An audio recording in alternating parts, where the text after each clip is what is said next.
We're about to dive into something that, well, most of us dog owners have never really thought about, but I promise you it can completely change the way your dog feels about you. Welcome to this explainer. Think about it for a second. Have you ever gone to pet your dog and just for a moment they kind of freeze up? Or maybe they do a quick little lip lick or just subtly lean away from your hand? If any of that sounds familiar, you are in exactly the right place. And here's the honest truth behind those quiet little moments. Most of us, with the absolute best intentions, are touching our dogs in ways they secretly don't enjoy. We do it every single day, with no idea that we might be the source of their stress. Today, we're going to learn their silent language. Honestly, learning to understand what they're trying to tell you is one of the greatest gifts you can ever give your dog. It builds a bond like nothing else. And if you're all about creating that incredible connection, make sure you subscribe to the Love Dogs channel for more insights just like this. Okay, so let's start with the most important skill of all, learning to listen. This whole first section is about cracking the code of those super subtle cues our dogs are giving us all the time. Think of it like learning a brand new language, their language. The big idea we need to get is something called calming signals. Now, these are not signs of aggression. It's actually the opposite. This is your dog's polite, nonverbal way of trying to de-escalate a situation. It's them saying, hey, I'm a little uncomfortable with this. Could you please stop? And what's so fascinating is just how tiny these signals can be. That quick lip lick, a yawn when they're obviously not tired, pulling their ears back just a little bit, or showing the whites of their eyes. Sometimes people call that whale eye. These are all whispers, not shouts. They're just polite requests for a little space. All right, let's get practical and move to our first set of sensitive zones. We're going to start with two of the most common areas people get wrong, the head and the tail. These spots are so important for a dog's sense of control and how they communicate. And here it is, the number one mistake pretty much everyone makes, the pat on the head. We see it all the time, right? It's like the universal way humans say hello to a dog.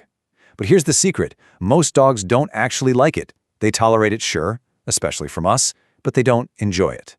And it's so important to understand why. This quote just nails it. A hand coming down from above is hard for them to see, and it can feel kind of threatening. It actually triggers a natural defensive instinct. So instead of a pat on the head, try a nice scratch under the chin or on their chest.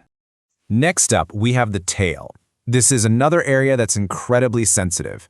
And, unless you've built a really, really deep level of trust with your dog, it's usually best to just make the tail a hands-off zone. And this slide explains perfectly why the tail is so important.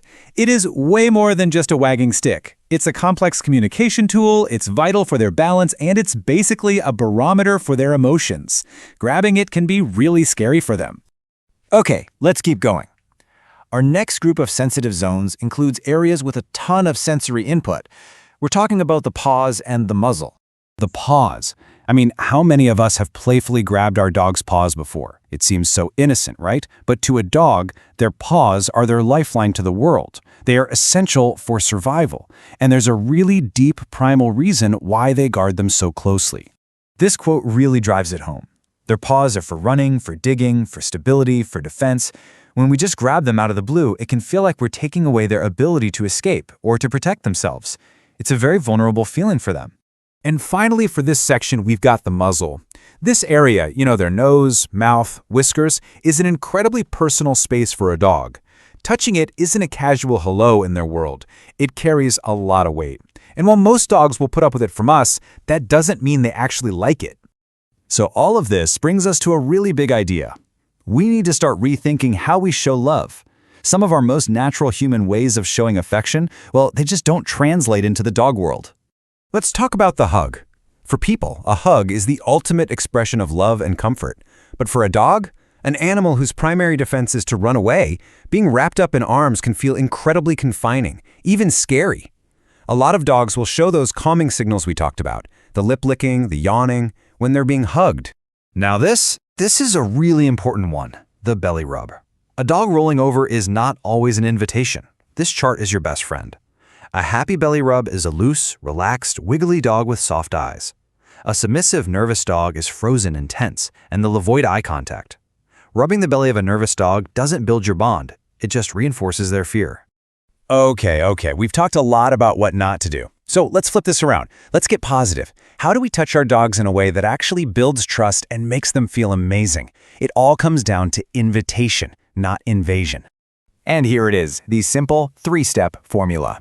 First, always let them see your hand coming. No surprises. Second, and this is the absolute game changer, let them be the one to close the gap. Let them lean in and initiate the contact. And third, keep watching them. Are they relaxed? Are they leaning in for more? Then you know you're doing it right. So, where are the green light zones? This slide lays it out perfectly. These are all the non-threatening spots dogs usually love. Under the chin, on the chest, behind the ears, the side of the neck, and the shoulders. These are the places where your touch is most likely to feel safe, comforting, and deeply appreciated.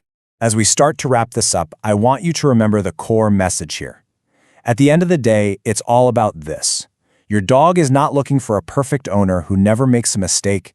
They're looking for an owner who pays attention, an owner who listens. So this is the question I want to leave you with. Now that you have these new tools, now that you know how to listen to their silent language, what new things is your dog going to be able to tell you? This is really just the beginning of a whole new conversation with your best friend. For more explainers that help you understand your dog and build that incredible bond, make sure you subscribe to the Love Dogs channel. Thanks so much for learning with us today.